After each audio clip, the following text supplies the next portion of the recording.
Every empire that has ever collapsed started by doing one thing. They printed more money than they had. And the first civilization to discover this was also the first to invent money itself. It's the year 618 AD.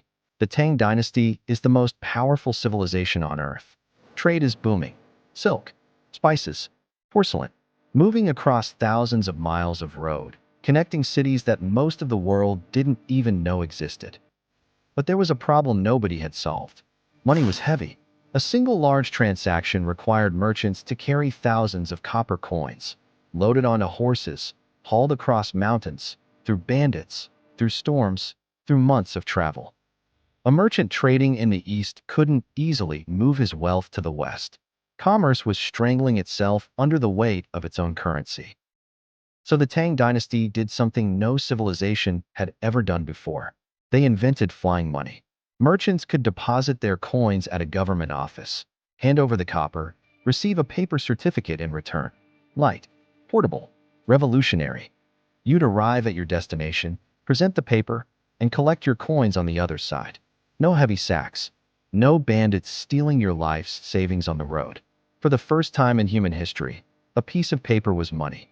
300 years later, the Song Dynasty took that idea and made it permanent. They didn't just use paper for convenience. They made it official, printed by the state, backed by the government's promise. And for a while, it was nothing short of miraculous. China's economy exploded in a way the ancient world had never seen. Cities tripled in size. Trade routes expanded. An ordinary farmer could now participate in markets hundreds of miles away. Paper money didn't just change commerce. It changed civilization. For nearly 2 centuries, it worked beautifully.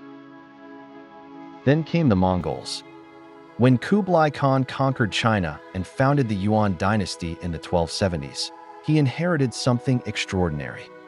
A functioning paper money system, a printing press connected directly to the treasury, and an empire that was burning through cash at an extraordinary rate. War was expensive. Conquest was expensive. Maintaining the largest land empire in human history was very expensive. So he did what every ruler throughout history has been tempted to do when they control the printing press. He printed more.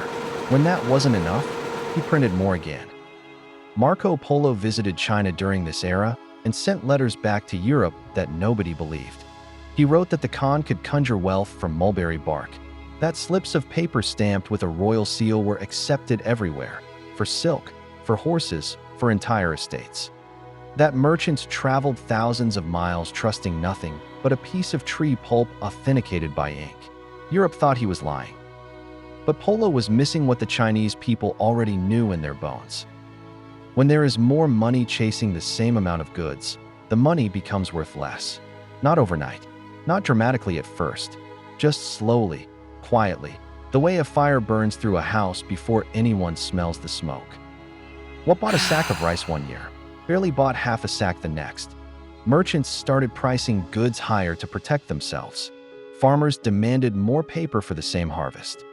The currency that had once unified China's economy was now dividing it. Those who received fresh, printed money from the government held power, while ordinary people watching their savings quietly disappear held nothing but paper. The government's first response was denial. Their second response was force. They made it illegal to refuse paper money, declared that any merchant who rejected official notes in favor of gold or silver would face punishment. And not a fine, not imprisonment, death. Think about that for a moment. The government was so aware that its own currency was failing, that people were losing faith in it, that the only tool left was the threat of execution. You couldn't fix the money, so you threatened the people. It didn't work. You can force someone to hold worthless paper. You cannot force them to believe in it. And belief, not gold, not government decree, not armies, is the only thing that makes money function. Black markets spread through every city. People traded in secret. Copper coins and silver re-emerged in back rooms and whispered transactions. The official economy and the real economy became two completely different things, and everyone knew which one to trust. By the mid-1300s, hyperinflation had hollowed out the Yuan dynasty from the inside. Peasants who had once fed their families now couldn't afford grain. Soldiers who fought for the empire were being paid in notes that bought almost nothing. The social contract, the invisible agreement between a government and its people, had shattered completely. And here is the pattern that repeats across every civilization that has ever destroyed its own currency. It is never just economic. When money fails, trust fails. And when trust fails, everything built on top of it, order, loyalty, legitimacy, collapses along with it. Peasants who had endured poverty for generations could survive hardship.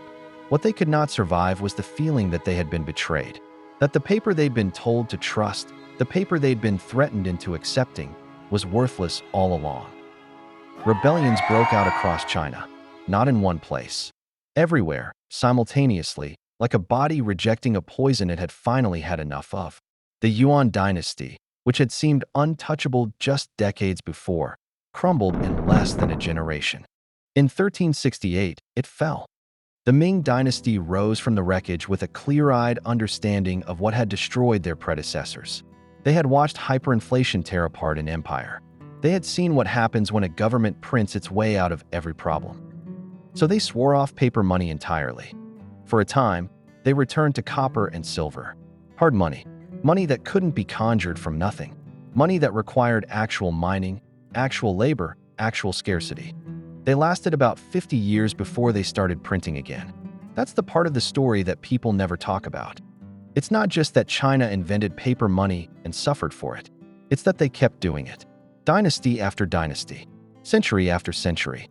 Each new regime learning the lesson, swearing it would be different, and then, slowly, under pressure, under the weight of wars and debts and palaces that needed building, reaching for the printing press again. Because the temptation is almost impossible to resist. When a government can create money with ink and paper, the pressure to do so never disappears. There is always a war that needs funding, always a crisis that demands immediate spending, always a reason, a good reason, an urgent reason, to print just a little more. And then a little more after that. The first print feels like a solution. The second feels like necessity. By the time it becomes a catastrophe, the people making the decisions are usually long gone. And it's ordinary people, the ones who saved carefully and trusted the system, who pay the price. China's story is not a story about ancient history. It is the same story that played out in Rome when emperors shaved silver from coins to stretch the treasury. The same story that destroyed the French economy in the 1720s when John Law convinced an entire nation that paper backed by nothing was the future of finance. The same story that turned wheelbarrows of cash into a punchline in Weimar Germany.